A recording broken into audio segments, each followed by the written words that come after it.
everybody, this is Toray, and this is an update on what we have done so far. We finally got past the curator, so there we go. I'm going to show you the way to fight him.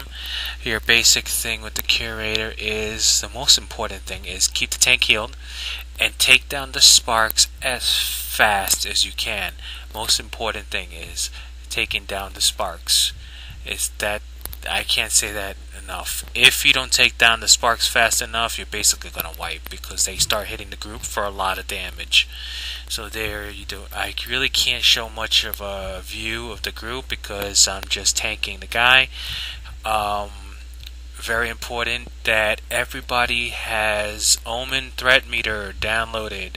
Not just because you can see on the aggro range, they can see themselves if they need to cut down on their aggro. Alright, so the boss is doing evocation right here real quick. When he does this, he can take 4 times more damage than normal. So this is the perfect time to throw those dots, hit him with everything you got as fast as you can, because he takes a large chunk of health there. We got him down to 61%. I was hoping to get him down to 50%, but we didn't get him down fast enough. But it wasn't a big deal. I mean, we did down him. Going back to Omen, you can tell who has Omen meters by whoever shows up on your list. So those are the people that do have it. Very good, good thing to have. Sorry, I got tongue twisted there. Also, Deadly Boss Mods is a must too, and I'll explain that a little later on the next boss that I bring up, how important it is. So here he's going to go up with this next evocation. Once again, DPS him like there's no tomorrow. Just let him have it. Hit him down as fast as you can. And he takes huge chunks. Your damage is... a Shadow Bolt can crit maybe 12k more. It's insane how much he can take. And the same thing again. Make sure you hold aggro. Tank heals you.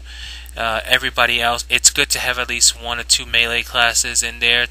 They can take down the sparks a lot faster. Use a macro to target them. That also works real quick if you're a caster, so you can jump real quick. And there he's going to go into his next evocation real quick. As you can see, if you look on the top of the screen, you see the bar going across. That's Deadly Boss Mods. It will let me know when the next evocation is. Tim is in charge of shouting out when the next one comes up. So he's about to go into it now, and basically we just let him have it where he goes down to 10%. At 20% he goes into an enraged state, which you see him right here.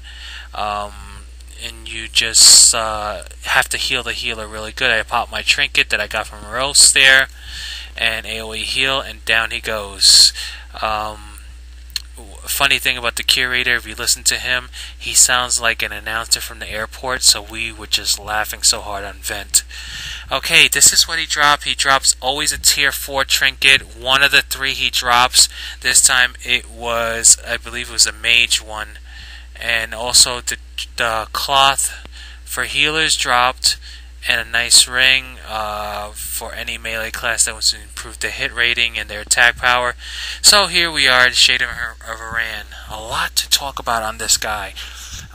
You need to do your homework on him, but he is very simple if you just kind of think of it.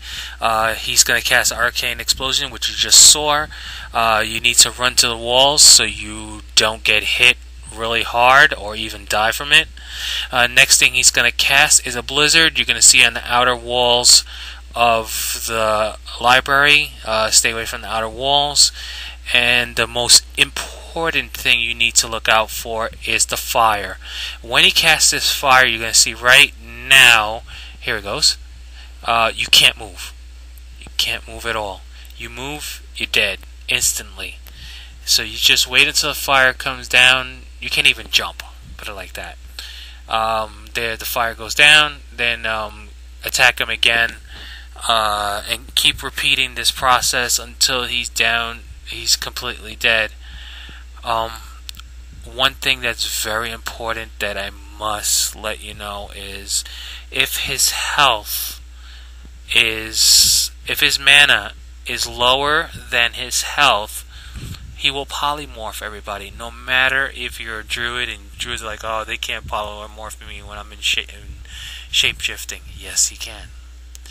And bubbles don't work. And you'll see this. There's a fire again. Deadly Boss Mods told me not to move.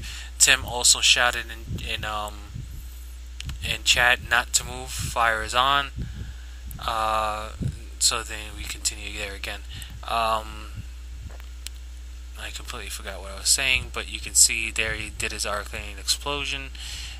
Take him down as fast as you can, and he's fairly simple if someone is in charge of Deadly Boss Mods and it shouts out on vent that he's about to cast so and so and so and so. And he pretty much, you just gotta remember the fire, not to move. There you go. His mana was way lower than his health, so he sheeped us all. He sat down, took a drink, and continued. We continued the fight until he went down. Somewhere around here, I lost. Not yet. After the next fire, I just lost track, and I almost got caught myself in the arcane explosion. You'll see right after the fire, right there he casts fire really quick. You'll see everybody's just shout, don't move. We also had someone shouting about the ice walls. Ice walls is pretty much, you don't have to worry about that much. You just, if you're doing your job right, you stay in the middle. Casters, you just gotta stay a little bit away. There's a fire. That's the only thing you really need to watch out for. It's the most deadliest thing there. And right here, he was ready to do an arcane explosion really quick, which caught me a little off guard. But last second, I was able to run because Tim said, "Get out of there!" and I ran. And this is what he dropped. I took this. A nice little ring for me. Awesome for tanking. And our rogue took that. Nice for a rogue. All right. I'm going to have another update for this, and subscribe, and I'll keep everybody informed.